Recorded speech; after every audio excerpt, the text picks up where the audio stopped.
ಹುಡುಕಾಟ ಪ್ರಾರಂಭಿಸಿದ್ದು within 2 hours ಒಳಗಡೆನೆ ಸೌಜನ್ಯ ಸಿಗ್ತಾಳೆ. ಆದ್ರೆ ಶವ ಆಗಿ ಅವಳ ಕೈಗಳನ್ನ ಅವಳದೇ ದುಪಟ್ಟ ಅಂಡ್ ID ಕಾರ್ಡ್ ಇಂದ ಮರಕ್ಕೆ ಕಟ್ಟಿರ್ತಾರೆ. And most brutal part is ಅವಳ ಯೋನಿ, ಅವಳ ಏನಿತ್ತು ಅದ್ರ ಒಳಗಡೆ 6 ಇಂಚ್ ಮಣ್ಣು ತುಂಬಿರ್ತಾರೆ. ಓ ಬಿಡಪ್ಪ, ನಮ್ ಪೊಲೀಸ್ ಅವ್ರಿಗೆ ತಮ್ಮ ಡ್ಯೂಟಿ ಮೇಲೆ ಎಷ್ಟೊಂದು ನಿಷ್ಠೆ ಇದೆ, ಒಂದೇ ದಿನದಲ್ಲಿ ಆರೋಪಿನ ಹಿಡಿದ್ಬಿಟ್ರಲ್ಲ ಅಂತ ಪೊಲೀಸ್ ಅವ್ರ ಮೇಲೆ ಫುಲ್ ಒಂಥರ ಹೊಗಳ್ತಾ ಇರ್ತಾರೆ.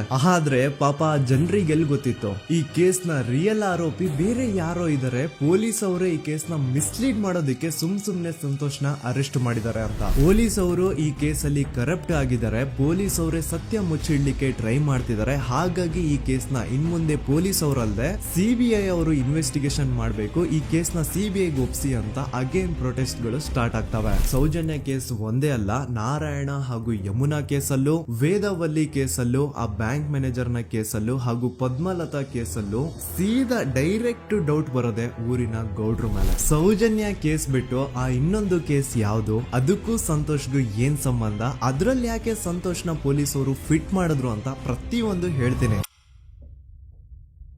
ನಾನು ಈ ಚಾನೆಲ್ ನ ಸ್ಟಾರ್ಟ್ ಮಾಡ್ದಾಗಿಂದ one of the most requested video ಬಂದು ಸೌಜನ್ಯ ಕೇಸ್ ಬಗ್ಗೆ. ಸರಿ, ನಮ್ ದೂತ ಸಭೆಯ ಪ್ರಜೆಗಳು ಇಷ್ಟೊಂದು ಕೇಳ್ತಿದಾರಲ್ಲ, ಈ ಒಂದು ಕೇಸ್ ಬಗ್ಗೆ ವಿಡಿಯೋ ಮಾಡುವ ಅಂತ ಸೌಜನ್ಯ ಕೇಸ್ ಬಗ್ಗೆ ನಾನು ರಿಸರ್ಚ್ ಸ್ಟಾರ್ಟ್ ಮಾಡ್ದೆ. ಅಂಡ್ ಟ್ರಸ್ಟ್ ಮೀ, ಎಷ್ಟೊಂದು ಕಾಂಪ್ಲೆಕ್ಸ್ ಈ ಒಂದು ಕೇಸ್ ಇದೆ ಅಂತಂದ್ರೆ ನನ್ ತಲೆನೇ ಕೆಟ್ಬಿಡ್ತು. ಬಟ್ ಡೋಂಟ್ ವರಿ, ನಿಮ್ಗಂತೂ ಪ್ರತಿ ಒಂದನ್ನ ತುಂಬಾ ಸಿಂಪಲ್ ಆಗಿ ಅರ್ಥ ಮಾಡಿಸ್ತೇನೆ. ಅನ್ಕೊಳ್ಳಿ, ಒಂದು ಊರು, ಆ ಊರಲ್ಲಿ ಒಂದು ಗೌಡ್ರ ಕುಟುಂಬ ಇದೆ. ಅಂಡ್ ಆ ಗೌಡ್ರ ಕುಟುಂಬ ತುಂಬಾನೇ ಪವರ್ಫುಲ್, ಲೈಕ್ ನಾವು ಮೂವೀಸ್ ಅಲ್ಲಿ ನೋಡ್ತೀವಲ್ಲ ಹಂಗೆ. ಸೊ ಗೌಡ್ರು ಊರು ಬಂದು ಧರ್ಮಸ್ಥಳ ಅಂತ. ಆ ಒಂದು ಊರಲ್ಲಿ ಇವ್ರಿಗೆ ಸಖತ್ ಕಂಟ್ರೋಲ್ ಇರುತ್ತೆ. ಈವನ್ ಅದೇ ಒಂದು ರೀಜನ್ ಅಲ್ಲಿ ಇರುವಂತಹ ಒಂದು ತುಂಬಾನೇ ಪಾಪ್ಯುಲರ್ ದೇವಸ್ಥಾನನು ಸಹ ಇವರೇ ಕಂಟ್ರೋಲ್ ಮಾಡ್ತಿರ್ತಾರೆ. ಆ ಒಂದು ದೇವಸ್ಥಾನ ಇಂದ ಈ ಗೌಡ್ರ ಕುಟುಂಬಕ್ಕೆ ಎಷ್ಟೊಂದು ದುಡ್ಡು ಬರ್ತಾ ಇರುತ್ತೆ ಅಂತಂದ್ರೆ, ಅದೇ ದುಡ್ಡಲ್ಲಿ ಇವರು ಬೇಜನ್ ಪ್ರೈವೇಟ್ ಪ್ರೈಮರಿ ಅಂಡ್ ಹೈಸ್ಕೂಲ್ಸ್ ನ ಸ್ಥಾಪನೆ ಮಾಡಿರ್ತಾರೆ, ಬೇಜನ್ ಪ್ರೈವೇಟ್ ಮೆಡಿಕಲ್ ಕಾಲೇಜಸ್ ಇರ್ತವೆ, ಅಂಡ್ ಬೇಜನ್ ಪ್ರೈವೇಟ್ ದೊಡ್ಡ ಹಾಸ್ಪಿಟಲ್ಸ್ ಇರ್ತವೆ. ಒಟ್ಟಲ್ಲಿ ಹೇಳ್ಬೇಕು ಅಂತಂದ್ರೆ ದುಡ್ಡಿನ ಸುರಿಮಳೆ ಇವ್ರಿಗೆ. ನೋಡಿ, ನಮ್ಮ ಭಾರತ ದೇಶದಲ್ಲಿ ಒಂದು ಕಾನೂನಿದೆ, ದ ರಿಲಿಜಿಯಸ್ ಎಂಡೋಮೆಂಟ್ ಆಕ್ಟ್ 1863 ಅಂತ.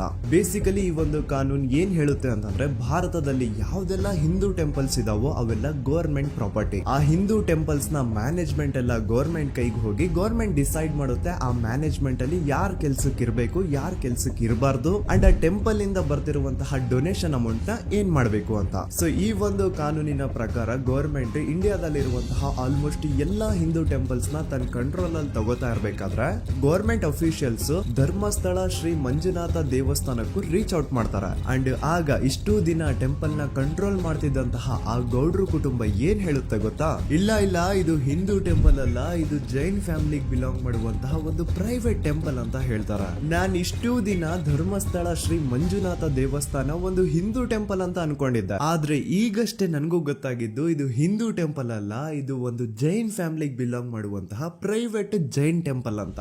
ಸೊ ಹೀಗಾಗಿ ಗವರ್ಮೆಂಟ್ ಅಫಿಷಿಯಲ್ಸ್ ಏನೂ ಮಾಡಕ್ಕಾಗದೆ ಇವತ್ತಿನವರೆಗೂ ಈ ಒಂದು ಧರ್ಮಸ್ಥಳ ಶ್ರೀ ಮಂಜುನಾಥ ದೇವಸ್ಥಾನನ ಒಂದು ಪ್ರೈವೇಟ್ ಟ್ರಸ್ಟ್ ನಡೆಸ್ಕೊಂಡು ಹೋಗ್ತಿದೆ. ಅಂಡ್ ಆ ಪ್ರೈವೇಟ್ ಟ್ರಸ್ಟ್ ನ ಓನರ್ ಯಾರು, ಅದೇ ಗೌಡ್ರ ಕುಟುಂಬ. ನೋಡಿ, ನಾನು ಈ ವಿಡಿಯೋದಲ್ಲಿ ಯಾರ್ದನ್ನು ರಿಯಲ್ ನೇಮ್ಸ್ ನ ಬಳಸ್ತಿಲ್ಲ. ಪ್ರೀವಿಯಸ್ಲಿ ಬೇರೆ ಯೂಟ್ಯೂಬರ್ಸ್ ತಮ್ಮ ವಿಡಿಯೋಸ್ ಅಲ್ಲಿ ರಿಯಲ್ ನೇಮ್ಸ್ ನ ಬಳಸಿದ್ದಾರೆ ಅನ್ನೋ ಒಂದೇ ಒಂದು ಕಾರಣಕ್ಕೆ ಅವ್ರ ವಿಡಿಯೋಸ್ ನ ಡಿಲೀಟ್ ಮಾಡಿಸಿದ್ದಾರೆ. ಸೊ ಅವ್ರ ಜೊತೆ ಆಗಿದ್ದು ನನ್ ಜೊತೆ ಆಗೋದ್ ಬೇಡ, ಸತ್ಯ ಮುಚ್ಚೋಗೋದು ನನ್ಗಿಷ್ಟ ಇಲ್ಲ. ಹಾಗಾಗಿ ನಾನಿಲ್ಲಿ ರಿಯಲ್ ನೇಮ್ಸ್ ನ ಬಳಸ್ತಿಲ್ಲ. ಆದ್ರೆ ನಾನು ಯಾರನ್ನ ಪಾಯಿಂಟ್ ಔಟ್ ಮಾಡಿ ಹೇಳ್ತಿದ್ದೀನಿ ಅನ್ನೋದು ಮಾತ್ರ ನಿಮಗೆ ತುಂಬಾ ಕ್ಲಿಯರ್ಲಿ ಅರ್ಥ ಆಗುತ್ತೆ. Don't worry.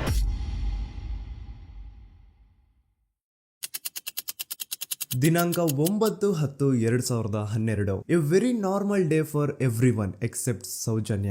ಧರ್ಮಸ್ಥಳ ಹತ್ರ ಇರುವಂತಹ ಪಂಗಳ್ ಅನ್ನೋ ಒಂದು ಸಣ್ಣ ಹಳ್ಳಿಗೆ ಬಿಲಾಂಗ್ ಮಾಡುವಂತಹ ಸೌಜನ್ಯ ತುಂಬಾನೇ ಒಳ್ಳೆ ಹುಡುಗಿ. SDM ಕಾಲೇಜ್ ಆಫ್ ಉಜ್ರಿಯಲ್ಲಿ 2nd PUC ಓದ್ತಿದ್ದಂತಹ ಇವಳು ತುಂಬಾನೇ ಬ್ರೈಟ್ ಸ್ಟೂಡೆಂಟ್ ಕೂಡ. ಸೊ ಒಂದು ದಿನ ಅಂದ್ರೆ 9 ಅಕ್ಟೋಬರ್ 2012 ಬೆಳಿಗ್ಗೆ 7:30-8 ಗಂಟೆ ಹಾಗೆ ಆಸ್ ಯೂಶುವಲ್ ತನ್ನ ಕಾಲೇಜ್ ಹೋಗೋದಕ್ಕೆ ರೆಡಿ ಆಗ್ತಿರ್ತಾಳೆ. ಅವತ್ತು ಮಂಗಳವಾರದ ದಿನ ಅಂಡ್ ಅವತ್ತು ಲೋಕಲ್ ಫೆಸ್ಟಿವಲ್ ಬೇರೆ ಇರುತ್ತೆ, ಹೊಸ ಅಕ್ಕಿ ಅಂತ. ಈ ಒಂದು ಲೋಕಲ್ ಫೆಸ್ಟಿವಲ್ ದಿನ ಮನೆ ಒಳಗಡೆ ಏನೇ ಅಡುಗೆ ಮಾಡಿದ್ರು ಹೊಸ ಅಕ್ಕಿನೇ ಬಳಸಬೇಕು. ಸೊ ಹೊಸ ಅಕ್ಕಿ ತಂದು ಬ್ರೇಕ್ಫಾಸ್ಟ್ ನ ರೆಡಿ ಮಾಡೋಷ್ಟ್ರಲ್ಲಿ ಸೌಜನ್ಯ ಅವ್ರ ತಾಯಿ ತುಂಬಾ ಲೇಟ್ ಮಾಡ್ತಾರೆ. ಸೊ ಕಾಲೇಜ್ಗೆ ಲೇಟ್ ಆಗ್ತಿದೆ ಅಂತ ಈ ಸೌಜನ್ಯ ಟಿಫಿನ್ ಸಹ ಮಾಡದೆ ಹಾಗೆ ಹೋಗ್ತಾಳೆ. ಅವಳ ತಲೆಯಲ್ಲಿ ಏನಿತ್ತು ಅಂತಂದ್ರೆ, ಹೆಂಗೋ ಇವತ್ತು ಲೋಕಲ್ ಫೆಸ್ಟಿವಲ್ ಬೇರೆ ಇದೆ, ಹಾಗಾಗಿ ಮೇ ಬಿ ಕಾಲೇಜು ಬೇಗ ಬಿಡ್ಬೋದು, ಸೊ ಮಧ್ಯಾಹ್ನ ಡೈರೆಕ್ಟ್ ಮನೆಗೆ ಬಂದು ಊಟ ಮಾಡುವ ಬಿಡು ಅಂತ ಅವಳು ಅನ್ಕೊಂಡಿರ್ತಾಳೆ. ಆದ್ರೆ ಕಾಲೇಜ್ ಹೋಗಾದ್ಮೇಲೆ ಗೊತ್ತಾಗುತ್ತೆ ಅವತ್ತು ಅವಳಿಗೆ ಸ್ಪೆಷಲ್ ಕ್ಲಾಸಸ್ ಬೇರೆ ಇದೆ ಅಂತ.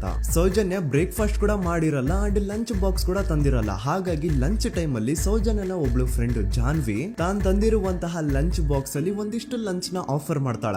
ಆದ್ರೆ ಸೌಜನ್ಯ ಪರವಾಗಿಲ್ಲ ನೀನ್ ತಿನ್ನು, ನಾನ್ ಮನೆಗೆ ಹೋಗ್ಬಿಟ್ಟು ಊಟ ಮಾಡ್ಕೊಂತೀನಿ ಅಂತ ಹೇಳ್ತಾಳ. ಸುಮಾರು ಮಧ್ಯಾಹ್ನದ 3:45ಕ್ಕೆ ಕಾಲೇಜ್ ಬಿಡುತ್ತೆ.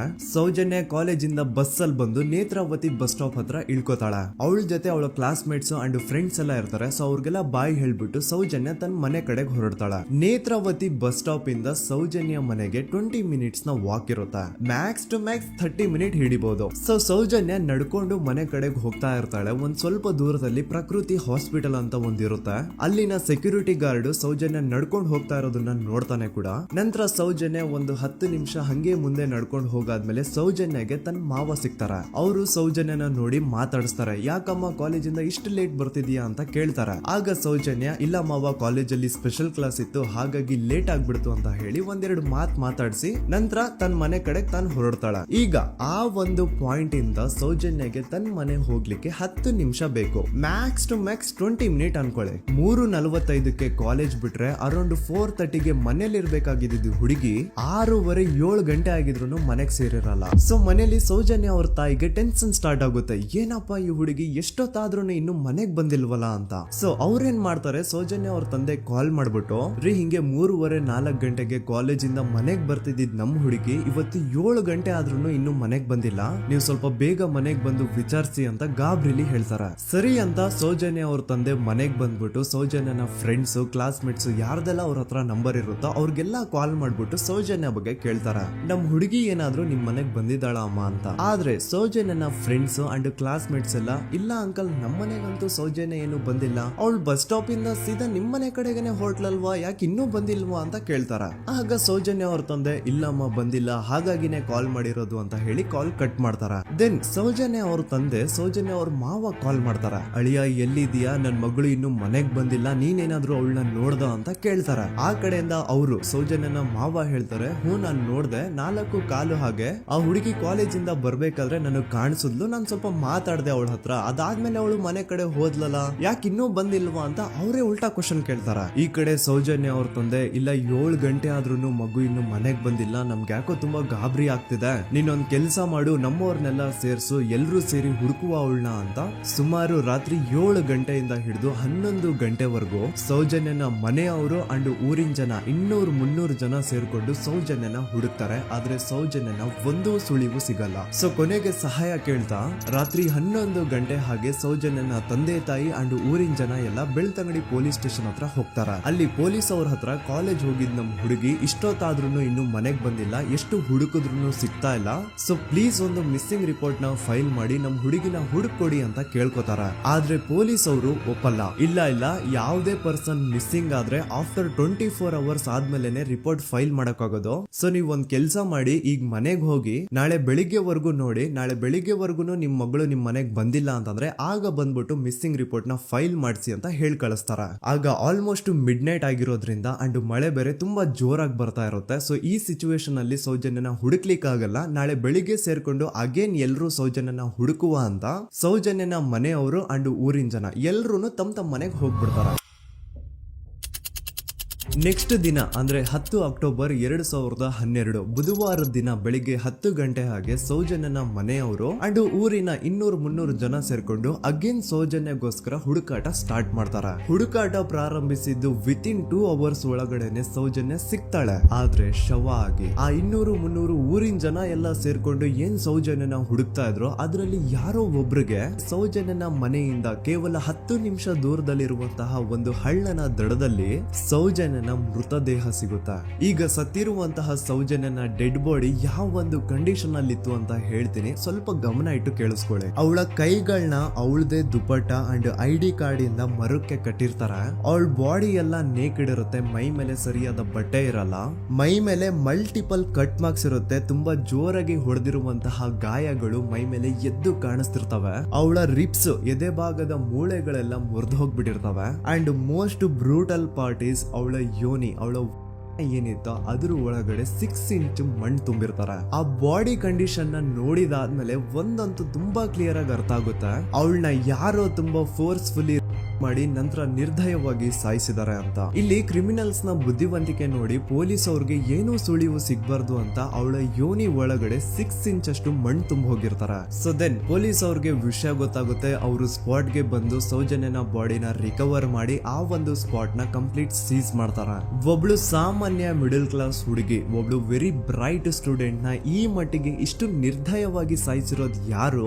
ಇನ್ ಕೇಸ್ ಏನಾದ್ರೂ ಈ ಕ್ರೈಮ್ ಮಾಡಿದವನು ಸಿಕ್ಕಿ ಬಿದ್ರೆ ಅವನ್ನ ಸುಮ್ನೆ ಬಿಡಬಾರ್ದು ಅಂತ ಜನ ಆಕ್ರೋಶ ವ್ಯಕ್ತಪಡಿಸ್ತಾರೆ. ಅಂಡ್ ಗೆಸ್ ವಾಟ್, ನಮ್ ಪೊಲೀಸ್ ಅವರು ಇಷ್ಟೊಂದು ಫಾಸ್ಟ್ ಆಗಿ ಇನ್ವೆಸ್ಟಿಗೇಷನ್ ಕಂಪ್ಲೀಟ್ ಮಾಡ್ತಾರೆ ಅಂತ ನಾನಂತೂ ಎಕ್ಸ್ಪೆಕ್ಟ್ ಮಾಡಿರ್ಲಿಲ್ಲ. ಅಂಡ್ ಈವನ್ ಈ ಒಂದು ವಿಷಯದಿಂದ ಊರಿನ ಜನನು ಶಾಕ್ ಆಗ್ತಾರೆ. ಸೌಜನ್ಯ ಬಾಡಿ ಸಿಕ್ಕಿದ್ದ ನೆಕ್ಸ್ಟ್ ದಿನ ಅಂದ್ರೆ 11 ಅಕ್ಟೋಬರ್ 2012 ಸಂಜೆ 5 ಗಂಟೆ ಹಾಗೆ ಯಾರು ಸೌಜನ್ಯನ ಪಂಡು ಮರ್ಡರ್ ಮಾಡಿದ್ನೋ ಆ ಕ್ರಿಮಿನಲ್ ಕೂಡ ಸಿಕ್ಕಿ ಬೀಳ್ತಾನೆ. ಈಗ ನೀವು ಥಿಂಕ್ ಮಾಡ್ಬೋದು, ಸೌಜನ್ಯನ ಯಾರು ಮರ್ಡರ್ ಮಾಡಿದ್ರು ಅಂಡ್ ಯಾರ ಕ್ರೈಮ್ ನ ಮಾಡಿದ್ರು ಅವನು ನೆಕ್ಸ್ಟ್ ದಿನಾನೇ ಸಿಕ್ಕಿ ಬಿದ್ದ. ಹಾಗಿದ್ರೆ ಈ ಕೇಸ್ ಯಾವಾಗ್ಲೂ ಕ್ಲೋಸ್ ಆಗ್ಬಿಡ್ಬೇಕಿತ್ತು. ಆದ್ರೂ ಸ್ಟಿಲ್ ಇವತ್ತಿನ ದಿನವರೆಗೂ ಯಾಕೆ ಈ ಕೇಸು ಪದೇ ಪದೇ ನ್ಯೂಸ್ ಅಲ್ಲಿ ಬರುತ್ತೆ ಅಂದ್ರೆ, ನಮ್ ದೂತ ಸಭೆಯ ಪ್ರಜೆಗಳೇ ರೆಡಿ ಆಗಿ, ಆರೋಪಿ ಸಿಕ್ಕಾದ್ಮೇಲೆ ಈ ಕೇಸು ಕ್ಲೋಸ್ ಆಗಿಲ್ಲ. ಆಕ್ಚುಲಿ ಈ ಕೇಸು ಓಪನ್ ಆಗಿದ್ದೆ ಈಗ. ನೋಡಿ, ಸೌಜನ್ಯನ ಬಾಡಿ ಸಿಕ್ಕಿದ್ದು ನೆಕ್ಸ್ಟ್ ದಿನ ಅಂದ್ರೆ 11 ಅಕ್ಟೋಬರ್ 2012. PSI ಯೋಗೇಶ್ ಅವರು ಯಾರನ್ನ ಈ ಕೇಸಲ್ಲಿ ಅರೆಸ್ಟ್ ಮಾಡಿದ್ರು ಅಂದ್ರೆ ಆತನ ಹೆಸರು ಬಂದು ಸಂತೋಷ್ ರಾವ್. 28-29 ವಯಸ್ಸಿರುವಂತಹ Santosh Rao first of all ಧರ್ಮಸ್ಥಳದವನು ಅಲ್ವೇ ಅಲ್ಲ, ಅವನು ಶೃಂಗೇರಿ ಅವನು. ಸಂತೋಷ್ ರಾವ್ ನ ತಂದೆ ಸ್ಕೂಲ್ ಟೀಚರ್ ಅಂಡ್ ತಾಯಿ ಹೌಸ್ ವೈಫ್. ಸಂತೋಷ್ ಮೊದ್ಲಿಂದನೂ ಒಂದ್ ಸ್ವಲ್ಪ ಮೆಂಟಲಿ ಇಲ್ಲಿರೋದ್ರಿಂದ ಅವನಿಗೆ ವಿದ್ಯೆ ಬರಹ ಅನ್ನೋದು ತಲೆಗೆ ಹೋಗಿರಲ್ಲ. ಹಾಗಾಗಿ ಅವನು ಶೃಂಗೇರಿಯಲ್ಲಿ ಒಂದು ಹೋಟೆಲ್ ಅಲ್ಲಿ ಕೆಲಸ ಮಾಡ್ತಿರ್ತಾನೆ. ಮೆಂಟಲಿ ಅನ್ಸ್ಟೇಬಲ್ ಇದ್ರೂ ಸಹ ಈತನಿಗೆ ದೇವ್ರ ಮೇಲೆ ಬಹಳ ನಂಬಿಕೆ ಇರುತ್ತೆ. ಹಾಗಾಗಿ ತಿಂಗಳಿಗೆ ಒಮ್ಮೆ ಆದ್ರೂ, ಅಟ್ಲೀಸ್ಟ್ 2 ತಿಂಗಳಿಗೆ ಒಮ್ಮೆ ಆದ್ರೂ ಈತ ಯಾವ್ದಾದ್ರು ಒಂದು ಪುಣ್ಯಕ್ಷೇತ್ರಕ್ಕೆ ವಿಸಿಟ್ ಮಾಡಿ ಬರ್ತಿರ್ತಾನೆ. ಹಾಗೇನೆ ಈ ಸತಿನೂ ಸಹ ಈತ ಧರ್ಮಸ್ಥಳಕ್ಕೆ ಬಂದಿರ್ತಾನೆ. ಇವನು ಧರ್ಮಸ್ಥಳಕ್ಕೆ ಬಂದಿದ್ದು ದಿನಾಂಕ 9 ಅಕ್ಟೋಬರ್ 2012. ಈ ದಿನಾಂಕನ ಸ್ವಲ್ಪ ನೋಟ್ ಮಾಡಿ ಇಟ್ಕೊಳ್ಳಿ, ಯಾಕಂತಂದ್ರೆ ಮುಂದೆ ಈ ಕೇಸಲ್ಲಿ ಇದೇ ಮೇಜರ್ ಟರ್ನಿಂಗ್ ಪಾಯಿಂಟ್. ಸೊ ಸೌಜನ್ಯನ ಡೆತ್ ಆಗಿಂತ ಒಂದು ದಿನ ಹಿಂದೆ ಧರ್ಮಸ್ಥಳಕ್ಕೆ ಬಂದಿರುವಂತಹ ಸಂತೋಷ್ ರಾವ್ಗೆ ಎಲ್ಲೂ ಉಳ್ಕೊಳ್ಳಿಕ್ಕೆ ಹೋಟೆಲ್ ಅಲ್ಲಿ ಅಥವಾ ಲಾಡ್ಜ್ ಅಲ್ಲಿ ರೂಮ್ ಸಿಗಲ್ಲ.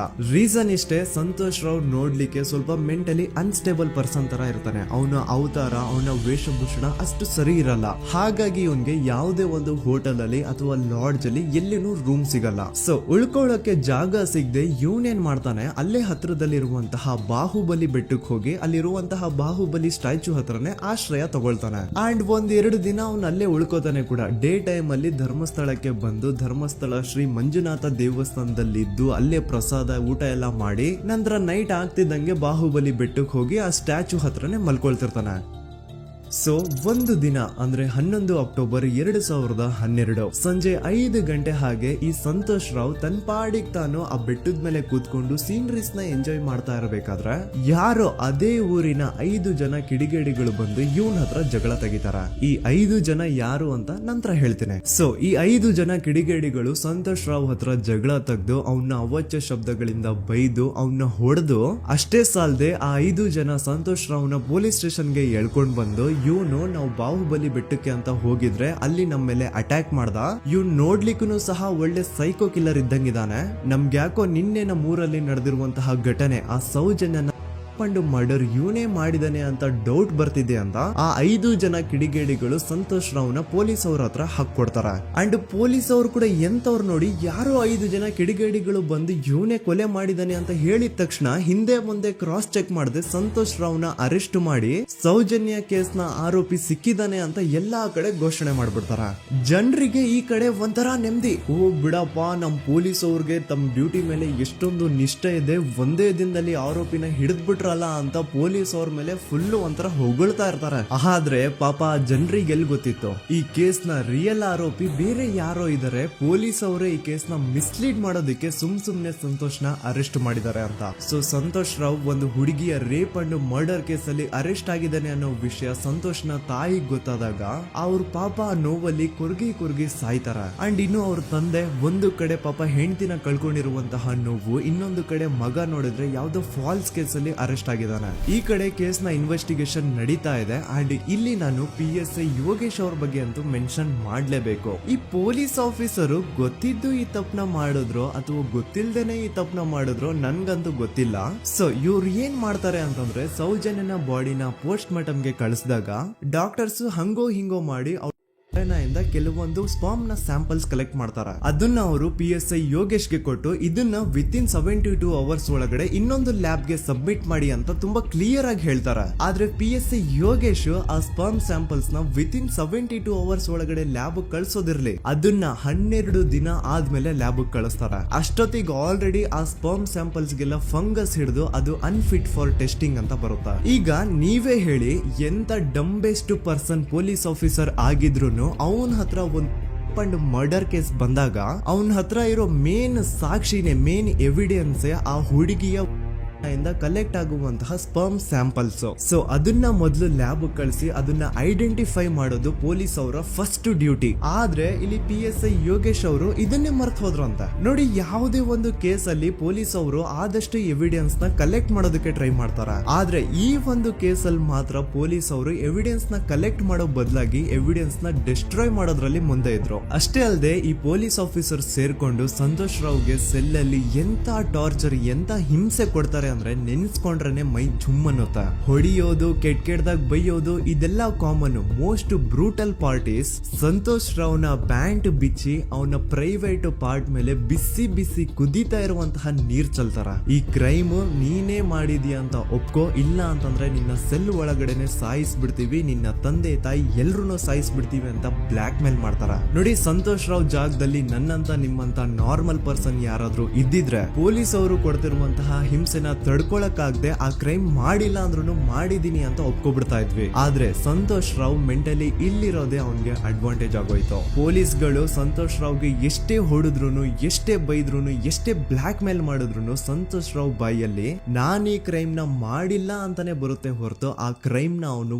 ಒಪ್ಕೊಳ್ಳೋದೇ ಇಲ್ಲ. ದೆನ್ ಕೋರ್ಟ್ ಟ್ರಯಲ್ಸ್ ಸ್ಟಾರ್ಟ್ ಆಗುತ್ತೆ. ಈ ಕ್ರೈಮ್ ನ ಸಂತೋಷೇ ಮಾಡಿದಾನೆ ಅಂತ ಸೌಜನ್ಯ ಕಡೆಯ ಲಾಯರ್ ವಾದ ಮಾಡ್ತಾನೆ. ಅದಕ್ಕೆ ಆಪೋಸಿಟ್ ಆಗಿ ಸಂತೋಷ್ ರಾವ್ ಕಡೆಯಿಂದ ಒಬ್ರು ಲಾಯರ್ ಇಲ್ಲ, ಸಂತೋಷ್ ರಾವ್ ಈ ಕ್ರೈಮ್ ನ ಮಾಡ್ಲಿಕ್ಕೆ ಸಾಧ್ಯನೇ ಇಲ್ಲ ಅಂತ ವಾದ ಮಾಡ್ತಿರ್ತಾರೆ. ಅಂಡ್ ಕೋರ್ಟ್ ಇಂದ ಆಚೆಗಡೆ ಸಂತೋಷ್ ರಾವ್ ನ ಅಗೇನ್ಸ್ಟ್ ಸ್ಟೂಡೆಂಟ್ಸ್ ಪ್ರೊಟೆಸ್ಟ್ ನಡೆಯುತ್ತೆ, ಪಬ್ಲಿಕ್ ಪ್ರೊಟೆಸ್ಟ್ ನಡೆಯುತ್ತೆ. ಅರೆಸ್ಟ್ ಆಗಿರುವಂತಹ ಸಂತೋಷ್ ರಾವ್ಗೆ ಗಲ್ಲಿಗೇರಿಸ್ರಿ ಅಂತ ಅವ್ರು ಡಿಮ್ಯಾಂಡ್ ಮಾಡ್ತಿರ್ತಾರೆ. ಸೊ ಹೀಗೆ ಒಂದು 2-3 ವರ್ಷ ಕಳೆದು ಹೋಗುತ್ತೆ. ನಂತರ ಒಂದು ಕೋರ್ಟ್ ಟ್ರಯಲ್ ಅಲ್ಲಿ ಸಂತೋಷ್ ರಾವ್ ಪರವಾಗಿ ಹೋರಾಡ್ತಿದ್ದಂತಹ ಲಾಯರ್ ಯಾಕೆ ಈ ಕೇಸ್ ಅಲ್ಲಿ ಸಂತೋಷ್ ಆರೋಪಿ ಅಲ್ಲ ಅಂತ ಪ್ರೂವ್ ಮಾಡ್ಲಿಕ್ಕೆ ಕೆಲವೊಂದು ಪಾಯಿಂಟ್ಸ್ ನ ಮುಂದೆ ಇಡ್ತಾರೆ. ಅದೇನಂತಂದ್ರೆ, ಮೊದಲನೇದಾಗಿ ಸಂತೋಷ್ ರಾವ್ ಈ ಕ್ರೈಮ್ ನ ಮಾಡಿದಾನೆ ಅಂತ ಒಬ್ರು ಒಂದೂನು ಐ ವಿಟ್ನೆಸ್ ಇರಲ್ಲ. ಇನ್ನೊಂದೇನು ಅಂತಂದ್ರೆ, ಯಾವೊಂದು ಕಂಡೀಷನ್ ಅಲ್ಲಿ, ಯಾವೊಂದು ಬ್ರೂಟಲ್ ಕಂಡೀಷನ್ ಅಲ್ಲಿ ಸೌಜನ್ಯನ ಬಾಡಿ ಸಿಕ್ಕಿತ್ತೋ ಅದನ್ನ ಗಮನದಲ್ಲಿಟ್ಕೊಂಡು ಸ್ವಲ್ಪ ಪ್ರಾಕ್ಟಿಕಲ್ ಆಗಿ ಥಿಂಕ್ ಮಾಡಿದ್ರೆ ಆ ಒಂದು ಭೀಕರ ಕ್ರೈಮ್ ನ ಒಬ್ನೇ ಮಾಡ್ಲಿಕ್ಕೆ ಸಾಧ್ಯನೇ ಇಲ್ಲ. ಇನ್ನೊಂದು ಪಾಯಿಂಟ್ ಏನು ಅಂತಂದ್ರೆ, ಸೌಜನ್ಯನ ಇಂದ ಪೊಲೀಸ್ ಅವ್ರಿಗೆ ಯಾವುದೇ ಸ್ಪರ್ಮ್ ಸ್ಯಾಂಪಲ್ ಸಿಗ್ಬಾರ್ದು ಅಂತ 6 ಇಂಚು ಅಷ್ಟು ಮಣ್ಣು ಹಾಕಿರ್ತಾರ. ಸೊ ಈಗ ನೀವೇ ಹೇಳಿ, ಮೆಂಟಲಿ ಇಲ್ಲಿರುವಂತಹ ಪರ್ಸನ್ಗೆ ಇಷ್ಟೊಂದು ಬುದ್ಧಿವಂತಿಕೆ ಇರುತ್ತಾ ಅನ್ಕೊಳ್ಳಿ. ಅಷ್ಟೊಂದು ಬುದ್ಧಿವಂತಿಕೆ ಅವ್ನಿಗಿದ್ರೂನು ಆ ಕ್ರೈಮ್ ಮಾಡಾದ್ಮೇಲೆ ಅವನ ಆ ಊರಿಂದ ಓಡ್ ಹೋಗ್ಬೋದಾಗಿತ್ತು. ಆದ್ರೆ ಮತ್ತ್ಯಾಕೆ ಅವನು ಅದೇ ಊರಲ್ಲೇ ಇರ್ತಾನೆ. ಅಂಡ್ ಸೌಜನ್ಯ ಕೊನೆಯದಾಗಿ ಪ್ರಕೃತಿ ಹಾಸ್ಪಿಟಲ್ ಮುಂದ್ಗಡೆಯಿಂದ ನಡ್ಕೊಂಡು ಹೋಗ್ತಾ ಇರ್ಬೇಕಾದ್ರೆ ಆ ಪ್ರಕೃತಿ ಹಾಸ್ಪಿಟಲ್ ನ ಸೆಕ್ಯೂರಿಟಿ ಗಾರ್ಡ್ ನೋಡ್ತಾನೆ. ಅಂಡ್ ಪ್ರಕೃತಿ ಹಾಸ್ಪಿಟಲ್ ನ ಆಚೆಗಡೆ CCTV ಕ್ಯಾಮರಾನು ಇರುತ್ತೆ. ಸಡನ್ಲಿ ಆ CCTV ಫುಟೇಜ್ ಕೂಡ ಕಾಣೆ ಆಗ್ಬಿಡುತ್ತಾ. ಇನ್ನೊಂದೇನು ಅಂತಂದ್ರೆ, ಸೌಜನ್ಯನ ಮರ್ಡರ್ ಆಗಿದ್ದು ನೆಕ್ಸ್ಟ್ ದಿನಾನೇ ಪೊಲೀಸ್ ಅವರು ಆರೋಪಿನ ಹಿಡಿದ್ರು. ಸೊ ಹಾಗಿದ್ದಾಗ ಆ ಕಲೆಕ್ಟ್ ಮಾಡಿರುವಂತಹ ಸ್ಪರ್ಮ್ ಸ್ಯಾಂಪಲ್ಸ್ ನ ಲ್ಯಾಬ್ ಗೆ ಕಳಿಸಿ ಇವನೇ ಆರೋಪಿ ಅಂತ ಕನ್ಫರ್ಮ್ ಮಾಡೋ ಬದಲಾಗಿ ಯಾಕೆ ಪೊಲೀಸ್ ಅವರು ಆ ಸ್ಪರ್ಮ್ ಸ್ಯಾಂಪಲ್ಸ್ ನ ತಮ್ಮ ಹತ್ರನೇ ಇಟ್ಕೊಂಡು 12 ದಿನವರೆಗೂ ಅದಕ್ಕೆ ಫಂಗಸ್ ಹಿಡಿಯೋವರೆಗೂ ಕಾದು ಆಮೇಲೆ ಅದನ್ನ ಲ್ಯಾಬ್ ಕಳಿಸಿದ್ರು. ಅಂಡ್ ಮೇನ್ ಇಂಪಾರ್ಟೆಂಟ್ ಆಗಿ ಸಂತೋಷ್ ರಾವ್ಗೆ ಒಂದು ಗುಪ್ತ ರೋಗ ಇರುತ್ತೆ, ಅದೇ ಫಿಮೋಸಿಸ್ ಅಂತ. ಈ ಕಾಯಿಲೆ ಏನು ಅಂತ ನಾನು ಈ ವಿಡಿಯೋದಲ್ಲಿ ಡೀಟೇಲ್ಡ್ ಆಗಿ ಎಕ್ಸ್ಪ್ಲೈನ್ ಮಾಡ್ಲಿಕ್ಕೆ ಆಗಲ್ಲ. ಜಸ್ಟ್ ತಿಳ್ಕೊಳ್ಳಿ, ಈ ಒಂದು ಕಾಯಿಲೆ ಇರೋರು ಇಂಟಿಮಸಿ ಮಾಡ್ಲಿಕ್ಕೆ ಆಗಲ್ಲ. ಇನ್ ಕೇಸ್ ಮಾಡಿದ್ರು ಅವರು ಸುಖ ಅಲ್ಲ ನರಕ ಕಾಣ್ತಾರ. ಸೊ ಇಷ್ಟೆಲ್ಲ ವ್ಯಾಲಿಡ್ ಪಾಯಿಂಟ್ಸ್, ಇಷ್ಟೆಲ್ಲ ಫ್ಯಾಕ್ಟ್ಸ್ ಕಣ್ ಮುಂದೆ ಇರಬೇಕಾದ್ರೆ ಸ್ಟಿಲ್ ಪೊಲೀಸ್ ಅವರು ಯಾಕೆ ಈ ಕ್ರೈಮ್ ನ ಸಂತೋಷ್ ರಾವೇ ಮಾಡಿದಾನೆ ಅಂತ ಇವನ್ ಹಿಂದೆ ಬಿದ್ದಿದ್ದಾರೆ. ಯಾಕೆ ಅವರು ಈ ಕ್ರೈಮ್ ಇವನ್ ಬಿಟ್ರೆ ಬೇರೆ ಯಾರಾದ್ರೂ ಮಾಡಿರ್ಬೋದಲ್ಲ ಅಂತ ಆ ಆಂಗಲ್ ಅಲ್ಲಿ ಇನ್ವೆಸ್ಟಿಗೇಷನ್ ಮಾಡ್ತಿಲ್ವಲ್ಲ ಅಂತ ಪೊಲೀಸ್ ಅವರ ಇನ್ವೆಸ್ಟಿಗೇಷನ್ ಮೇಲೆ ಈಗ ಕ್ವಶನ್ ಬರುತ್ತೆ. So after hearing all of this, ಎಲ್ಲರಿಗೂ ಈಗ ಪೊಲೀಸ್ ಅವರ ಇನ್ವೆಸ್ಟಿಗೇಷನ್ ಇನ್ವೆಸ್ಟಿಗೇಷನ್ ಮೇಲೆ ಡೌಟ್ ಬರುತ್ತೆ. ಅಂಡ್ ಈವನ್ ಸೌಜನ್ಯ ಅವ್ರ ಮನೆಯವರು ಕೂಡ ನಿಜವಾದ ಆರೋಪಿ ಸಂತೋಷ್ ಅಲ್ಲ ಅಂತ ತಮ್ಮ ಅಭಿಪ್ರಾಯನ ವ್ಯಕ್ತಪಡಿಸ್ತಾರೆ. ಆಗ ಅಲ್ಲಿವರೆಗೂ ಸಂತೋಷ್ ರಾವ್ನ ಗಲ್ಲಿಗೇರಿಸಿ ಅಂತ ಏನು student protest and public protest ಎಲ್ಲ ನಡೀತಾ ಇತ್ತು, ಈಗ ಅದೆಲ್ಲ ನಿಂತ್ ಹೋಗಿ ಎಲ್ಲಾ ಹೇಟ್ ರೈಡ್ ಪೊಲೀಸ್ ಅವ್ರ ಕಡೆಗೆ ಹೋಗುತ್ತೆ. ಪೊಲೀಸ್ ಅವರು ಈ ಕೇಸಲ್ಲಿ ಕರಪ್ಟ್ ಆಗಿದ್ದಾರೆ, ಪೊಲೀಸ್ ಅವರೇ ಸತ್ಯ ಮುಚ್ಚಿಡ್ಲಿಕ್ಕೆ ಟ್ರೈ ಮಾಡ್ತಿದ್ದಾರೆ. ಹಾಗಾಗಿ ಈ ಕೇಸ್ನ ಇನ್ಮುಂದೆ ಪೊಲೀಸ್ ಅವರಲ್ಲದೆ ಸಿಬಿಐ ಅವರು ಇನ್ವೆಸ್ಟಿಗೇಷನ್ ಮಾಡಬೇಕು, ಈ ಕೇಸ್ನ ಸಿಬಿಐ ಒಪ್ಸಿ ಅಂತ ಅಗೇನ್ ಪ್ರೊಟೆಸ್ಟ್ ಗಳು ಸ್ಟಾರ್ಟ್ ಆಗ್ತವೆ. ಸೊ ಧರ್ಮಸ್ಥಳದಲ್ಲಿ ಇಷ್ಟೊಂದು ಹೋರಾಟಗಳಾಗ್ತಿದಾವೆ, ಒಬ್ಳು ಹುಡುಗಿ ಜೊತೆ ಇಷ್ಟೊಂದು ಅನ್ಯಾಯ ಆಗಿದೆ, ಆದ್ರೂ ಸಹ ಧರ್ಮಾಧಿಕಾರಿ ಏನು ಮಾತೇ ಆಡ್ತಿಲ್ವಲ್ಲ ಈ ಹುಡುಗಿ ಬಗ್ಗೆ ಅಂತ ಜನರು ಪ್ರಶ್ನೆ ಮಾಡಿದಾಗ ಆಗ ಧರ್ಮಾಧಿಕಾರಿನೂ ಜನರು ಮುಂದೆ ಬಂದ್ಬಿಟ್ಟು ಈ ಕೇಸ್ನ ಸಿಬಿಐ ಒಪ್ಸಿ ಅಂತ ಹೋರಾಟ ಮಾಡ್ತಾರ. ನಂತರ ಈ ಒಂದು ಕೇಸು ಪೊಲೀಸ್ ಅವರಿಂದ ಸಿಬಿಐ ಕೈಗೆ ಹೋಗುತ್ತೆ. ಸಿಬಿಐ ಕೈಗೆ ಹೋಗಿದ ತಕ್ಷಣ ಇಲ್ಲೇನು ಸತ್ಯ ಹೊರಗ್ ಬಂದಿಲ್ಲ. ಆ ಸಿಬಿಐ ಅವರು 3-4 ವರ್ಷ ಟೈಮ್ ತಗೊಂಡು ಮತ್ತೆ ಈ ಒಂದು ಕೇಸ್ನ ರೀ ಇನ್ವೆಸ್ಟಿಗೇಷನ್ ಮಾಡ್ತಾರ. ಆದ್ರೆ ಅಲ್ಲೇನು ಇನ್ವೆಸ್ಟಿಗೇಷನ್ ಮಾಡ್ಲಿಕ್ಕೆ ಉಳ್ದೇ ಇರಲ್ಲ. ಆ ಪೊಲೀಸ್ ಅವರು ಅವ್ರ ಕೈಯಲ್ಲಿ ಈ ಕೇಸು ಇದ್ದಷ್ಟು ದಿನ ಎಷ್ಟಾಗುತ್ತೋ ಅಷ್ಟು ಎವಿಡೆನ್ಸ್ ನ ಡಿಸ್ಟ್ರಾಯ್ ಮಾಡ್ಬಿಟ್ಟಿರ್ತಾರ. ಸೊ ಹಾಗಾಗಿ ಅಲ್ಲಿ ಸಿಬಿಐ ಅವ್ರಿಗೆ ಇನ್ವೆಸ್ಟಿಗೇಷನ್ ಮಾಡ್ಲಿಕ್ಕೆ ಏನ್ ಉಳ್ದೇ ಇರಲ್ಲ. ಆದ್ರೂ ಸ್ಟಿಲ್ ಅವರು 3-4 ಇಯರ್ಸ್ ಟೈಮ್ ತಗೊಂಡು ನಂತರ ಫೈನಲಿ ಒಂದು ರಿಪೋರ್ಟ್ ನ ಕೋರ್ಟ್ ಗೆ ಸಬ್ಮಿಟ್ ಮಾಡ್ತಾರ. ಅಂಡ್ ಸಿಬಿಐ ಅವರು ಕೋರ್ಟ್ ಗೆ ಸಬ್ಮಿಟ್ ಮಾಡಿರುವಂತಹ ಆ ಒಂದು ರಿಪೋರ್ಟ್ ಅಲ್ಲಿ ಏನಿತ್ತು ಅಂದ್ರೆ ಸಿಬಿಐ ಇನ್ವೆಸ್ಟಿಗೇಷನ್ ಕನ್ಫರ್ಮ್ಸ್ ದಟ್ ಈ ಒಂದು ಕ್ರೈಮ್ ನ ಸಂತೋಷ್ ರಾವ್ ಮಾಡಿದಾನೆ ಅಂತ. ಆದ್ರೆ ಐರೋನಿ ಈಸ್ ಇದೇ ಒಂದು ರಿಪೋರ್ಟ್ ಅಲ್ಲಿ ಇವ್ರು ಏನ್ ಹೇಳ್ತಾರೆ ಅಂದ್ರೆ ಅವ್ರಿಗೆ ಯಾವುದೇ ತರ ಎವಿಡೆನ್ಸ್ ಸಿಕ್ಕಿಲ್ಲ ಅಂತ. ಯಾಕಂದ್ರೆ ಈ ಸೌಜನ್ಯ ಕೇಸು ಪೊಲೀಸ್ ಅವ್ರ ಕೈಯಲ್ಲಿ ಇದ್ದಾಗ ಪೊಲೀಸ್ ಅವರು ತಮ್ಮ ನಿರ್ಲಕ್ಷ್ಯದಿಂದ ಎಲ್ಲಾ ಎವಿಡೆನ್ಸ್ ನ ಕಳ್ಕೊಂಡ್ಬಿಟ್ಟಿರ್ತಾರ. ಅಂತದ್ರಲ್ಲಿ ಯಾವ ಒಂದು ಆಧಾರದ ಮೇಲೆ ಇವರು ಸಂತೋಷ್ ರಾವ್ ಈ ಕ್ರೈಮ್ ನ ಮಾಡಿದ್ದಾರೆ ಅಂತ ಕ್ವಶನ್ ಮಾಡಿದಾಗ ಸಿಬಿಐ ಅವ್ರ ಕಡೆಯಿಂದ ನೋ ಆನ್ಸರ್. ನೋಡಿ, ಮೊದ್ಲು ಈ ಒಂದು ಕೇಸ್ ನ ಪೊಲೀಸ್ ಅವರು ಇನ್ವೆಸ್ಟಿಗೇಷನ್ ಮಾಡಿ ನಂತರ ಈ ಒಂದು ಕೇಸು ಸಿಬಿಐ ಅವ್ರ ಕೈಗೆ ಹೋಗಿ ಅವರು 3-4 ವರ್ಷ ಟೈಮ್ ತಗೊಂಡು ಇನ್ವೆಸ್ಟಿಗೇಷನ್ ಮಾಡಿ ದೆನ್ ಫೈನಲ್ ರಿಪೋರ್ಟ್ ನ ಕೋರ್ಟ್ ಗೆ ಸಬ್ಮಿಟ್ ಮಾಡೋಷ್ಟ್ರಲ್ಲಿ ಸುಮಾರು 5-6 ವರ್ಷ ಕಳೆದು ಹೋಗಿರುತ್ತೆ. ಅಂಡ್ ಸ್ಟಿಲ್ ಈ ಒಂದು ಕೇಸಲ್ಲಿ ಏನೂ ಕನ್ಕ್ಲೂಷನ್ ಸಿಕ್ಕಿರಲ್ಲ. ಎವ್ರಿ ಇಯರ್ ಸೌಜನ್ಯನ ಬರ್ತ್ಡೇ ಇದ್ದಾಗ ಅಥವಾ ತಿಥಿ ಇದ್ದಾಗ ಅವಳನ್ನ ನೆನೆಸ್ಕೊಂಡು ಅವಳ ಹೆಸರಲ್ಲಿ public protest and student protest ನಡೀತಾನೆ ಇರ್ತವೆ. ಸೊ ಒಂದು ದಿನ ಈ ಒಂದು ಪ್ರೊಟೆಸ್ಟ್ ಗಳ ನ್ಯೂಸ್ ಗಿರೀಶ್ ಮುಟ್ಟಣ್ಣನವರ ಗಮನಕ್ಕೆ ಬರುತ್ತೆ. ಯಾರು ಈ ಗಿರೀಶ್ ಮುಟ್ಟಣ್ಣನವರ ಅಂದ್ರೆ ಇವರು very honest X police man. ನೀವು ನಂಬಲ್ಲ, ಇವ್ರು ಪೊಲೀಸ್ ಆಫೀಸರ್ ಇದ್ದಾಗ ಪಬ್ಲಿಕ್ ಅಲ್ಲಿ ಒಬ್ಬ MLA ಹೊಡೆದಿರ್ತಾರ. ಅಷ್ಟೇ ಅಲ್ಲ, ಪೊಲೀಸ್ ಡಿಪಾರ್ಟ್ಮೆಂಟ್ ಅಲ್ಲಿ ಕರಪ್ಷನ್ ಇದೆ, ಕರಪ್ಷನ್ ಇದ್ದಿದ್ ಕಡೆ ನಾನ್ ಇರಲ್ಲ ಅಂತ ಹೇಳ್ಬಿಟ್ಟು ತಮ್ಮ ಪೊಲೀಸ್ ಡ್ಯೂಟಿನ ಬಿಟ್ಬಿಟ್ಟು ಈಗ ಸಮಾಜದಲ್ಲಿ ಏನೇ ಅನ್ಯಾಯ ಆಗಿದ್ರು ಅದ್ರ ಅಗೇನ್ಸ್ಟ್ ವಾಯ್ಸ್ ರೈಸ್ ಮಾಡ್ತಿದಾರ. ಸೊ ಈ ಗಿರೀಶ್ ಮುಟ್ಟಣ್ಣನವರಿಗೆ ಸೌಜನ್ಯ ಕೇಸ್ ಬಗ್ಗೆ ಗೊತ್ತಾದಾಗ ಅವ್ರಿಗೆ ಈ ಕೇಸು ತುಂಬಾನೇ ಕಾಡುತ್ತೆ.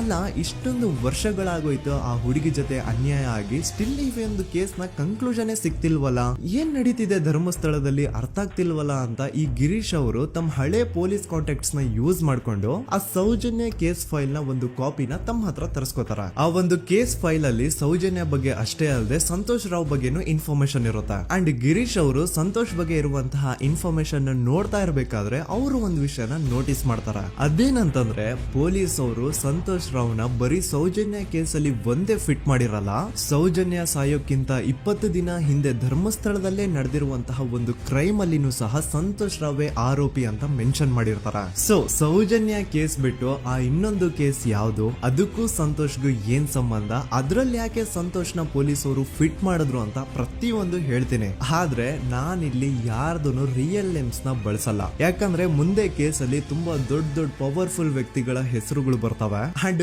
ನನ್ ವಿಡಿಯೋ ಯೂಟ್ಯೂಬ್ ಇಂದ ಡಿಲೀಟ್ ಆಗೋದು ನನ್ಗೆ ಇಷ್ಟ ಇಲ್ಲ. ಹಾಗಾಗಿ ನಾನಿಲ್ಲಿ ಯಾರ್ದೂ ರಿಯಲ್ ನೇಮ್ಸ್ ನ ಬಳಸ್ತಿಲ್ಲ. ಬಟ್ ಯಾರ ಬಗ್ಗೆ ಹೇಳ್ತಿದ್ದೀನಿ ಅಂತ ಒಂದ್ ಸ್ವಲ್ಪ ನೀವೇ ಅರ್ಥ ಮಾಡ್ಕೊಳ್ಳಿ.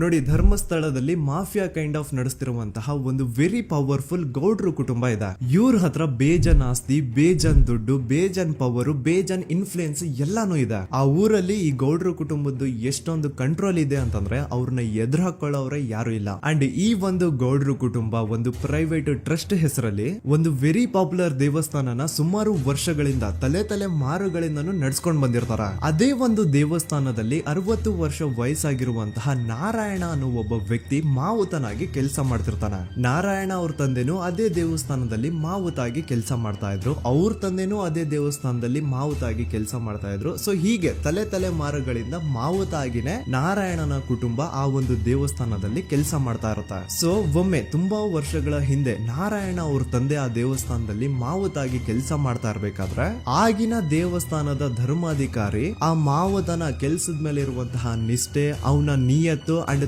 ತಲೆಮಾರುಗಳಿಂದ ಅವರು ದೇವಸ್ಥಾನಕ್ಕೆ ಸಲ್ಲಿಸ್ತಿರುವಂತಹ ಸೇವೆನ ಮೆಚ್ಚಿ ಆ ಧರ್ಮಾಧಿಕಾರಿ ಆ ನಾರಾಯಣ ಅವ್ರ ತಂದೆ ಆ ಮಾವುತನಿಗೆ ಒಂದು ಜಮೀನ್ ಕೊಡ್ತಾರೆ ಆಸ್ ಎ ಗಿಫ್ಟ್ ಆಗಿ. ಸೊ ಈಗ ಫ್ಲಾಶ್ ಬ್ಯಾಕ್ ಇಂದ ಒಂದ್ ಸ್ವಲ್ಪ ಮುಂದೆ ಬರುವ 2010-11ರಲ್ಲಿ ಯಾವೊಂದು ಜಮೀನ್ ಆಗಿನ ಧರ್ಮಾಧಿಕಾರಿ ನಾರಾಯಣ ಅವ್ರ ತಂದೆಗೆ ಆಸ್ ಎ ಗಿಫ್ಟ್ ಆಗಿ ಕೊಟ್ಟಿದ್ರು, ಈಗ ನಾರಾಯಣ ಅವ್ರ ತಂದೆ ಸತ್ ಹೋಗಿ ಆ ಒಂದು ಜಮೀನು ನಾರಾಯಣ ಹೆಸರಿಗೆ ಆಗಿರುತ್ತೆ. ಅಂಡ್ ಆಗಷ್ಟೇ ಗೊತ್ತಾಗುತ್ತೆ ಆ ಜಮೀನ್ ವೆರಿ ಆಪೋಸಿಟ್ ಒಂದು ದೊಡ್ಡ ಹೈವೇ ಬರ್ತಿದೆ ಅಂಡ್ ಅದರಿಂದ ಜಮೀನ್ ರೇಟು 10 ಪಟ್ಟು ಜಾಸ್ತಿ ಆಗುತ್ತೆ ಅಂತ. ಸೊ ಈ ವಿಷಯ ಗೊತ್ತಾಗಿ ನೋಡಿ ದಾನ ಮಾಡದಂತಹ ಧರ್ಮಾಧಿಕಾರಿ ಅಂತೂ ಸತ್ ಹೋದ್ರು, ಆದ್ರೆ ಅವ್ರ ಮುಂದಿನ ಪೀಳಿಗೆ ಅವ್ರಿಗೆ ಈ ಜಮೀನ್ ಮೇಲೆ ಕಣ್ಬಿದ್ದು ನಾರಾಯಣ ಅವ್ರ ಹತ್ರ ಆ ಜಾಗನ ವಾಪಸ್ ಕೇಳ್ತಾರ. ಆದ್ರೆ ನಾರಾಯಣ ಕೊಡಲ್ಲ. ಇಲ್ಲ ನಾನ್ ಯಾಕೆ ಕೊಡ್ಲಿ, ನಮ್ ತಂದೆಯಿಂದ ಸಿಕ್ಕಿರುವಂತಹ ಜಮೀನ್ ಇದು, ನಮ್ ತಂದೆಯ ಕೊನೆ ಗುರುತು ಇದು ನನ್ನ ಹತ್ರ ಇರೋದು, ಸೊ ಇದನ್ನ ನಾನ್ ಯಾವುದೇ ಕಾರಣಕ್ಕೂ ಬಿಟ್ಕೊಡಲ್ಲ ಅಂತ ಆ ಗೌಡ್ರು ಕುಟುಂಬನ ನಾರಾಯಣ ಎದುರು ಹಾಕೋತಾರ.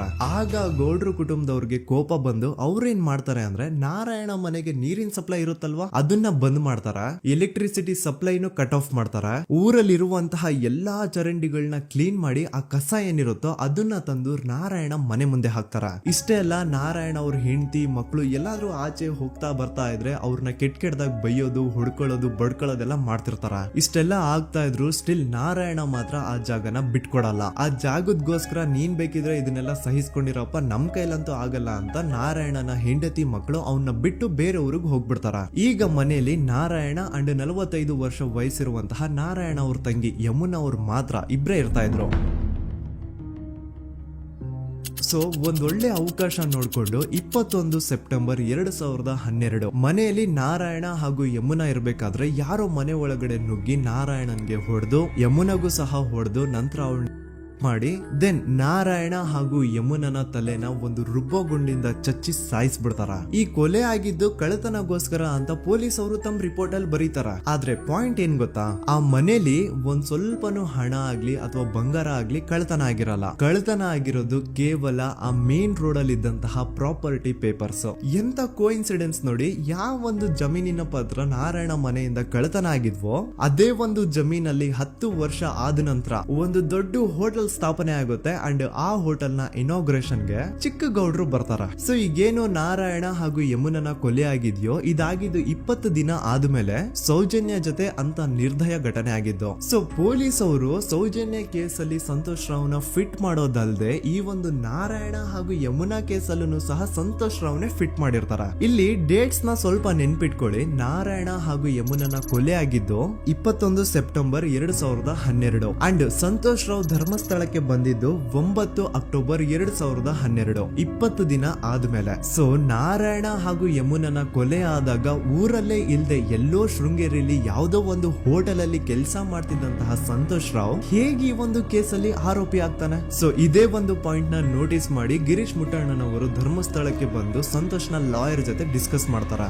ದೆನ್ ಫೈನಲಿ ಏನೋ ತಪ್ಪು ಮಾಡದೆ ಸುಳ್ಳು ಆರೋಪಗಳಿಂದ ಕರಪ್ಟ್ ಪೊಲೀಸ್ ಆಫೀಸರ್ಸ್ ನ ಮಿಸ್ಲೀಡಿಂಗ್ ಇನ್ವೆಸ್ಟಿಗೇಷನ್ ಇಂದ ಸಂತೋಷ್ ರಾವ್ ತನ್ನ ಜೀವನದ 8-10 ವರ್ಷನ ಜೈಲಲ್ಲಿ ಕಳೆದು ಫೈನಲಿ ರಿಲೀಸ್ ಆಗ್ತಾನೆ.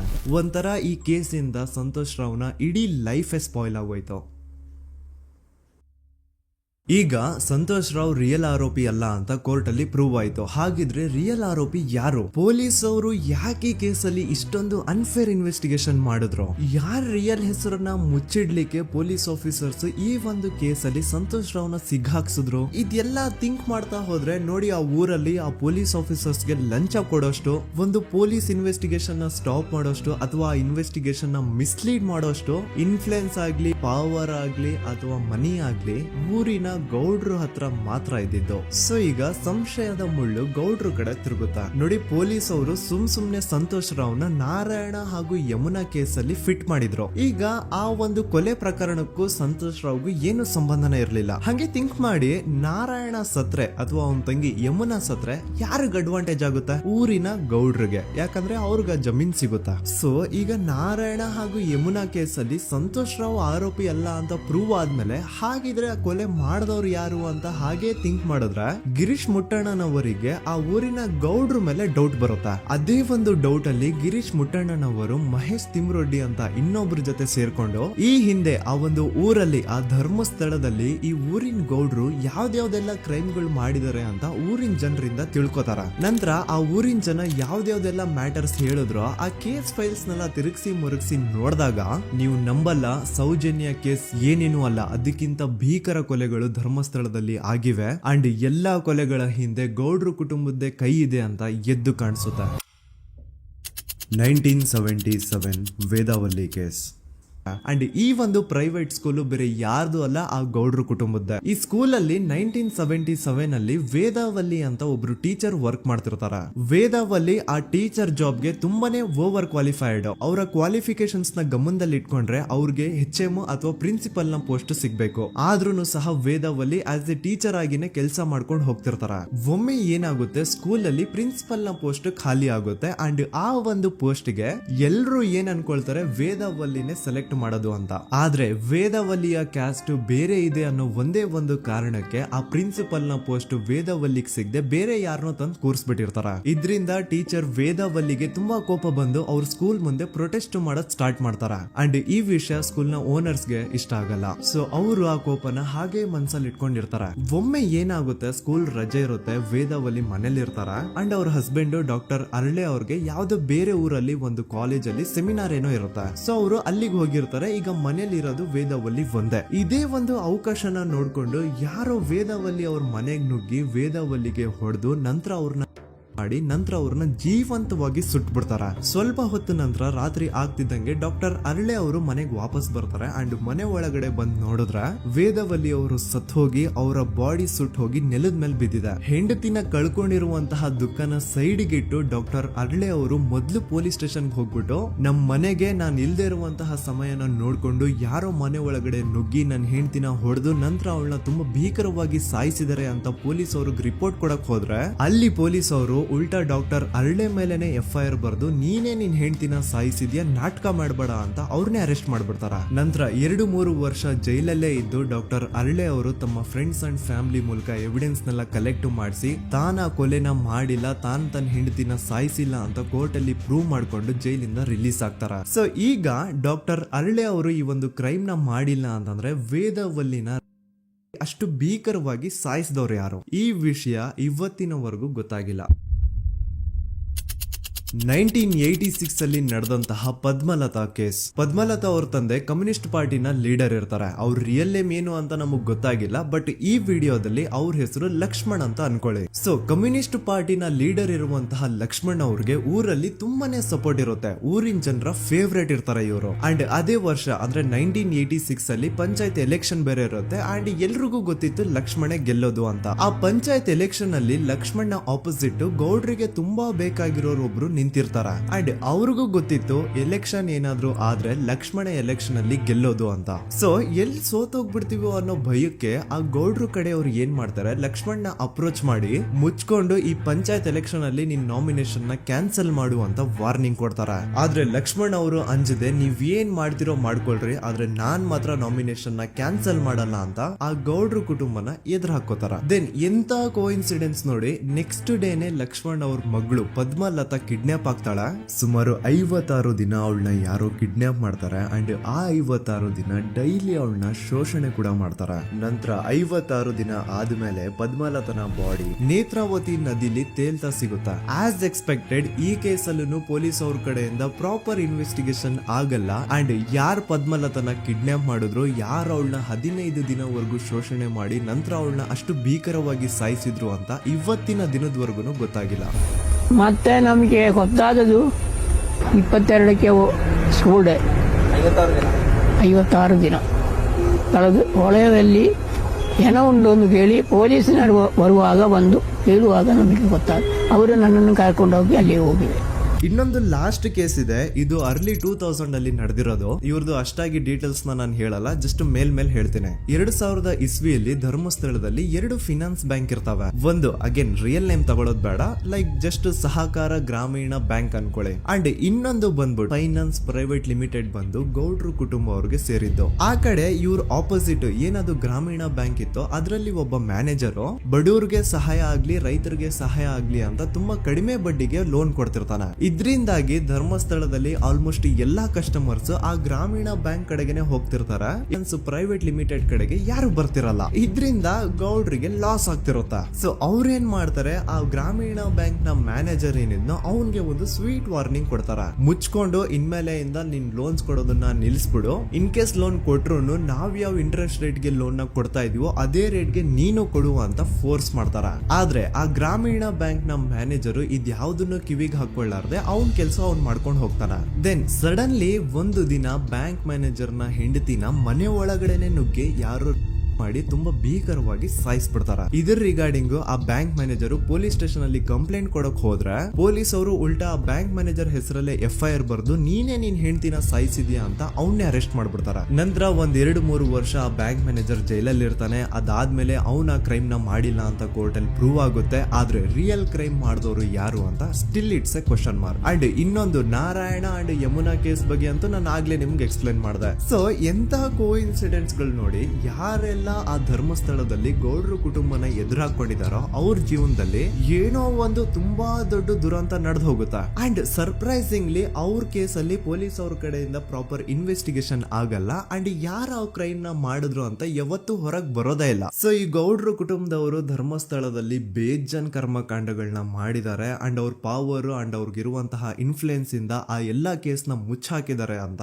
ಮಹೇಶ್ ಹಾಗೂ ಗಿರೀಶ್ ಮುಟ್ಟಣ್ಣನವರ ಹೇಳಿಕೆ ಆಗಿದೆ. ಸೊ ಗೌಡ್ರು ಫ್ಯಾಮಿಲಿನ ಟ್ರ್ಯಾಕ್ ರೆಕಾರ್ಡ್ ನೋಡಿದ್ರೆ ಧರ್ಮಸ್ಥಳದಲ್ಲಿ ಒಂದು ಹುಡುಗಿನ ರೇಪ್ ಅಂಡ್ ಮರ್ಡರ್ ಮಾಡಿ ದೆನ್ ಪೊಲೀಸ್ ಅವ್ರಿಗೆ ಲಂಚ ಕೊಟ್ಟು ಇನ್ವೆಸ್ಟಿಗೇಷನ್ ನ ಮಿಸ್ಲೀಡ್ ಮಾಡೋಷ್ಟು ಪವರ್ ಇನ್ಫ್ಲೂಯೆನ್ಸ್ ಈ ಗೌಡ್ರು ಕುಟುಂಬಕ್ಕೆ ಮಾತ್ರ ಇರೋದು. ಈಗ ಸಂತೋಷ್ ರಾವ್ ಅಂತೂ ಸೌಜನ್ಯ ಕೇಸಲ್ಲಿ ಆರೋಪಿ ಅಲ್ಲ ಅಂತ ಪ್ರೂವ್ ಆಯ್ತು. ಹಾಗಿದ್ರೆ ರಿಯಲ್ ಆರೋಪಿ ಯಾರು? ನೆನಪು ಮಾಡ್ಕೊಳ್ಳಿ, 11 ಅಕ್ಟೋಬರ್ 2012 ಸಂಜೆ 5 ಗಂಟೆ ಹಾಗೆ ಬಾಹುಬಲಿ ಬೆಟ್ಟದಲ್ಲಿ ಸಂತೋಷ್ ರಾವ್ ತನ್ನ ಪಾಡಿಗೆ ತಾನು ಸೀನರೀಸ್ ನ ಎಂಜಾಯ್ ಮಾಡ್ಕೊಂಡು ಸುಮ್ನೆ ಕೂತಿರ್ಬೇಕಾದ್ರೆ ಅವನ ಹತ್ರ 5 ಜನ ಕಿಡಿಗೇಡಿಗಳು ಬಂದು ಜಗಳ ತೆಗಿತಾರ. ಆ 5 ಜನ ಕಿಡಿಗೇಡಿಗಳು ಯಾರು ಅಂತ ನಾನು ಇಲ್ಲಿವರೆಗೂ ನಿಮ್ಗೆ ಹೇಳಿಲ್ಲ. ಸೊ ಅವರು ಬೇರೆ ಯಾರು ಅಲ್ಲ, ಚಿಕ್ಕ ಗೌಡ್ರು ಮಗ ನಿಶಾಂತ್ ಜೈನ್ ನ ವೆರಿ ಕ್ಲೋಸ್ ಫ್ರೆಂಡ್ಸ್. ಅವ್ರ ದಣಿ ಮಾಡಿರುವಂತಹ ಕ್ರೈಮ್ ಅಲ್ಲಿ ಬೇರೆ ಯಾರನ್ನಾದ್ರೂ ಸಿಗಿಸ್ಬೇಕಲ್ಲ ಅಂತ ಇವ್ರು ಬಕ್ರ ಹುಡುಕ್ತಾ ಇರ್ಬೇಕಾದ್ರೆ ಆಗ ಇವ್ರಿಗೆ ಸಿಗೋದೆ ಸಂತೋಷ್ ರಾವ್. ಅಗೇನ್ ಇನ್ನೊಂದು ಎಂತ ಕೋಇನ್ಸಿಡೆನ್ಸ್ ನೋಡಿ, ಸಂತೋಷ್ ರಾವ್ ಸೌಜನ್ಯ ಕೇಸಲ್ಲಿ ಅರೆಸ್ಟ್ ಆದ ನಂತರ ಚಿಕ್ಕ ಗೌಡ್ರು ಮಗ ನಿಶಾಂತ್ ಜೈನ್ ದೇಶನೇ ಬಿಟ್ಟು ಹೋಗ್ಬಿಡ್ತಾನ. ಈ ಕೇಸಲ್ಲಿ ಚಿಕ್ಕ ಗೌಡ್ರು ಮಗ ಇನ್ವಾಲ್ವ್ಮೆಂಟ್ ಇದೆ ಅಂತ ಯಾರಿಗೂ ಡೌಟೇ ಬರ್ತಾ ಇರ್ಲಿಲ್ಲ. ಡೌಟ್ ಯಾವಾಗ ಬಂತು ಅಂದ್ರೆ ಆ 5 ಜನ ಕಿಡಿಗೇಡಿಗಳು ಯಾರು ಸಂತೋಷ್ನ ಈ ಒಂದು ಕೇಸಲ್ಲಿ ಸಿಗಾಕ್ಸಿದ್ರು ಆ 5 ಜನರಲ್ಲಿ ಒಬ್ಬ ರವಿ ಪೂಜಾರಿ ಅಂತಾನು ಇರ್ತಾನೆ.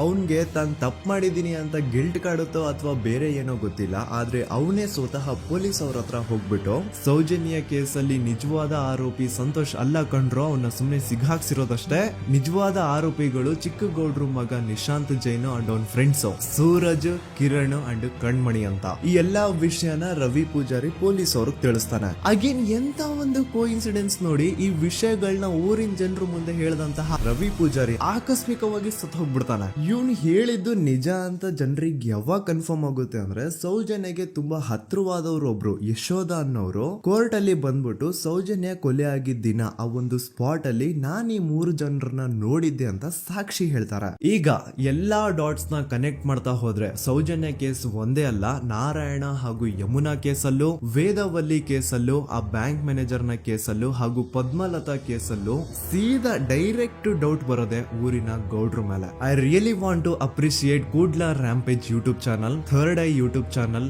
ಗಿರೀಶ್ ಮುಟ್ಟಣ್ಣನವರು ಸರ್ ಹಾಗೂ ಮಹೇಶ್ ಅವರು ಅಂಡ್ ಆಲ್ ಅದರ್ಸ್. ಇವರ ಕಾನ್ಸ್ಟೆಂಟ್ ಎಫರ್ಟ್ಸ್ ಇಂದಾನೆ ಸತ್ಯ ಏನಂತ 1 by 1 ಹೊರಗೆ ಬರ್ತಿದೆ and they are trying their level best to catch real criminals. At present Soujanya case ಬಗ್ಗೆ ಅಪ್ಡೇಟ್ ಏನು ಅಂತಂದ್ರೆ ಹೈಕೋರ್ಟ್ ವರೆಗೂ ಈ ಒಂದು ಕೇಸ್ ಹೋಗಿದೆ ಅಂಡ್ ಈ ಕೇಸ್ ಅಲ್ಲಿ ಈಗ ಇನ್ನೊಮ್ಮೆ ಮತ್ತೆ ಫ್ರೆಶ್ ಆಗಿ ರೀಇನ್ವೆಸ್ಟಿಗೇಷನ್ ಸ್ಟಾರ್ಟ್ ಆಗಬೇಕು ಅಂತ ಹೋರಾಟ ನಡೀತಿದೆ. ಸುದೂತ ಪ್ರಜೆಗಳೇ, ಇದಾಗಿತ್ತು ಸೌಜನ್ಯ ಕೇಸ್ ಬಗ್ಗೆ ನಮ್ಮ ಒಂದು ಡೀಟೇಲ್ಡ್ ವಿಡಿಯೋ. ಈ ವಿಡಿಯೋದಲ್ಲಿ ನನ್ನಿಂದ ಎಲ್ಲಾದ್ರೂ ಏನಾದ್ರೂ ಚಿಕ್ಕ ಪುಟ್ಟ ಇನ್ಫಾರ್ಮೇಶನ್ ಮಿಸ್ ಆಗಿದ್ರೆ ಅಥವಾ ಮಿಸ್ಟೇಕ್ ಆಗಿದ್ರೆ ಅದನ್ನ ದಯವಿಟ್ಟು ಕಮೆಂಟ್ ಸೆಕ್ಷನ್ ಅಲ್ಲಿ ಹೈಲೈಟ್ ಮಾಡಿ. ಈ ವಿಡಿಯೋ ಯಾವಾಗ ಯೂಟ್ಯೂಬ್ ಇಂದ ಡಿಲೀಟ್ ಆಗುತ್ತೋ ನನ್ಗಂತೂ ಗೊತ್ತಿಲ್ಲ. ಸೊ ಪ್ಲೀಸ್ ಆದಷ್ಟು ಬೇಗ ಇದನ್ನ ಎಲ್ಲಾ ಕಡೆ ಶೇರ್ ಮಾಡಿ. ಓಕೆ ಪ್ರಜೆಗಳೇ, ಇವತ್ತಿಗಿಷ್ಟು ಸಾಕು ಅನ್ಕೊಳ್ತೀನಿ. ನಾನು ನಿಮ್ಮ ದೂತ ಸಮೀರ್ MD. ಮತ್ತೆ ಸಿಗ್ತೀನಿ ನೆಕ್ಸ್ಟ್ ವಿಡಿಯೋದಲ್ಲಿ.